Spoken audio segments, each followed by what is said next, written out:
Want to know how your shop is doing right now? In this video, you will explore your dashboard and sales history. Your dashboard is your daily command center. Open it, and everything important sits in one place. At the top, you see today's total sales. You also see how many orders you have taken today and how many customers you have served. A low stock panel warns you what is running out. Your top selling products show what is popular right now. A recent sales list shows your latest transactions. Everything updates automatically as you keep selling. It gives you a clear picture of the whole day. Now let us open sales history. Here you find every past sale in one list.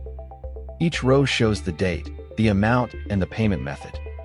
Use the search box to find one specific sale. Search by invoice number or by customer name. Open any sale to see its full details. From there, you can reprint the receipt in one click. This is perfect for a return or a lost receipt. In the next video, we will explore the report center.